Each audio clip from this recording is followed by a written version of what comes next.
What up, YouTube? It's your boy MB and the place to be. Back with my boy Chevy Rider on 26 Bubble Chevy. As you can see, I'm putting the wet sand and buff on right now. As you speak, I'm buffing. That's what all this is. That's what this is. It's me wet sand and buffing. Let me show you something about wet sand and buffing. Now you see this? Now this is a flip-flop paint on here, right? Now I tell most people who be doing, like I said, flip-flop. I'm not a professional. It's my second time doing a flip-flop. The first time I did a flip-flop, I sprayed the right way, but when I started the wet sand and buff process, you know, for those who know, you spray your flip-flop, it makes you in the clear. It's that paint with pearls. It's $50 with $57 a quart. Check it out, $57 a quart.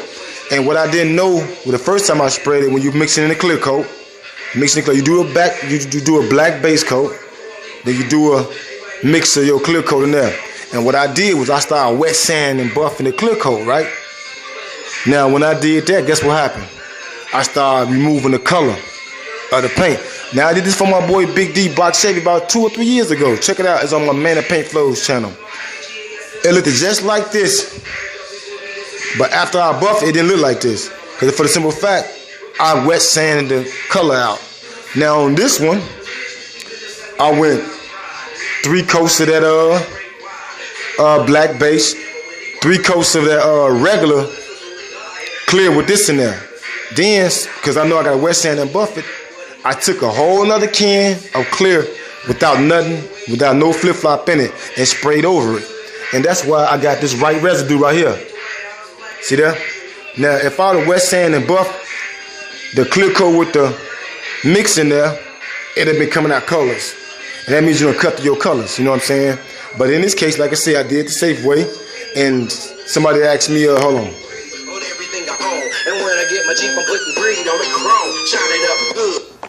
I had a guy hit me in the inbox, ask me why did I split the color like this. Now let me tell you why. Because when I first sprayed that, when you spraying this, man, you gotta keep it moving. You gotta keep it moving. You gotta keep it moving. And by me having to do this whole car like that, you know what I'm saying? You can't make no mistakes. Everybody know you shoot candy or chameleon, you can't make any mistakes. You gotta have everything perpendicular. So that's why I did like this. It made it easier for me. Like I said, some people got, like I said, I haven't been painting for years and years and years and years and years on top of years. No, I haven't been doing that. I only been doing everything. I took everything serious back in 2005.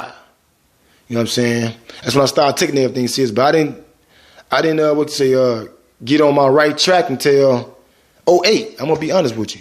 See what I'm saying? So from 08 on to now, I've been a better person at doing this paint with different types of paint, different materials of paint, metallic, high solids are the easiest to paint because it's just one solid color. You ain't got to worry about no metallic or anything else. You know what I'm saying?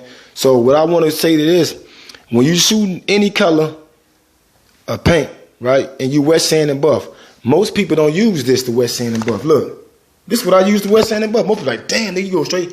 You cannot use an 800 grit to wet sand and buff a factory car. You know why? Because once you put this 800 on it, it takes away the clear coat, period. Then you right to the color, to your base color. So like I said, the reason why I use more, like on that everything I use, I'm using 6 coats on everything now. Yeah, you use more paint, but you get a better looking car, and it's better protective, what they call it, UV rays and all that. You got 6 coats of paint on here. You know what I'm saying? And believe it or not, this is a gallon on top of this car. You can believe it or not, you know what I'm saying? Because like I said, when you spray it, you got to clear coat over that. Again, you can't just wet sand the clear coat. For those who think you can, you could, and whatever you did, you can't do it with no 800 grit. And the reason why I use 800 grit, because it cut it faster. It cut fast. It cut all them orange slices. Look at that. You do not see no orange peels in there, YouTube. A little trash I still got to get out of there right here. A little trash. But that's it. That's neither here nor there. See what I'm saying? Just a little, it's dusty. That stuff come off. You know what I'm saying? Just a little, whatever it is. But I'm just making this video to show people that everybody don't paint the same, man. Everybody don't paint the same. So when you get one painter saying, oh, he shouldn't did it that way, he shouldn't two-tone the paint. It's easier for me that way. You know what I'm saying? And I let the owner know before I even did it. You know what I'm saying? So that's what it is. YouTube, like I said, I'm gonna show you a part that haven't been buffed. Let me show you this now. You can see this difference in this. See this? I don't know if you can hear it through the mic, but I don't know if you hear that. But hear that, look. Now watch the difference in here. Look, you squeaking. Look, squeaking noise. That's the difference in it. See what I mean? And I ain't hit this side. You see this part being wet sand and buff right now. See that? I'm chopping the paint off. And when you wet sand and buff, you actually removing the paint. See what I'm saying? That's what they do. Like I said, I'm using 800 grit. Look online and they'll tell you 1500 is to start with. Look at this. This ain't no 1500. Look at this. I'm wet sanding right now as we speak. This ain't no 1500. It's 800 grit. So people got different ways to wet sand. Some people like, man, I would never use 800 grit. I use 800 grit. So like I said, with that being said, every painter got different ways to paint. Every fiberglass got different ways to do fiberglass. But at the end of the day, as long as it's right, that's all that matters. Whether you use a whole gallon or a half a gallon or 2 quarts on the car. Like I said, if you're a professional painter in this, you can probably get away with that. But like I tell everybody, and I quote this, I am not a professional flip-flop painter. I tell you, this is my second time. And that's why I hollered at my man and told him what the business was, and we made it work. See what I'm saying? So I'm going to catch you guys. Man, give you a close look again. I'm going to give you a close look. You don't see no orange peels now. I'm going to find a place with some orange peels there. Okay, it's a little orange peel right here. And you really can't tell from there because I still sliced it good, you know what I'm saying? But on this roof, you can tell it hasn't been done. See the difference in there? It look all like blurry, but look in here. See that difference in it? But look up here. You don't even see that stuff in the window over there inside the paint. There you go. But see how blurry it is? And look how good this is. It's a big difference, you know what I'm saying? And this is just compound. So what I'm saying, YouTube, you guys gonna see the difference in it when I'm done. There it is. Like this part haven't been wet sand and buff. See, it's shiny, but it's not like this. See the difference in that, man? You can see everything in there. Look. Big difference, YouTube.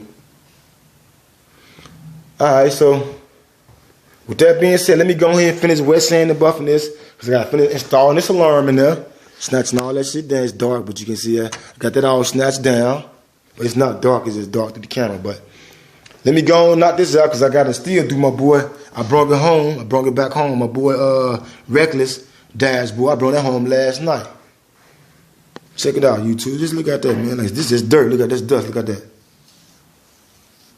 Smooth, YouTube. This is dust from the buffer. So I YouTube, like I said, again, I use 800 grit. See what I mean? Most people don't use, they use 1500 and up, 2000. Nah, I get the 800 and 1000. That's all I use. And I don't have no scratches or none of that in there left. Alright.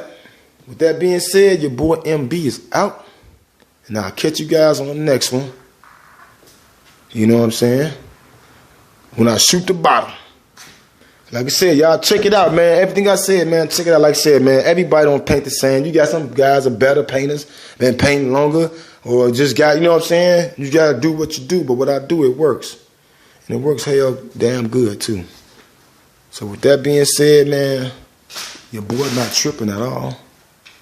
I'm just trying to state a fact that everybody don't paint the same. See, look, you can tell this ain't been wet sanded, but see how blurry it is? See that, YouTube? Ain't on this side yet, but the color is flipping hard because I put more paint you put, the deeper your color gonna get. If anybody tell you something different, man, they crazy. All right, YouTube, let me go and finish. I got wet sand this side now. I mean, buff this side out. Cut it again with an 800 grit, like I said. And then I'm gonna hit it with 1000 after I do this. Then I'm gonna put the glaze on there, man. Right now, I'm just using this compound. All right, catch you on the next one. Peace and love. That's 10 minutes? No, 9:35. All right, I'm out. Hope it down low.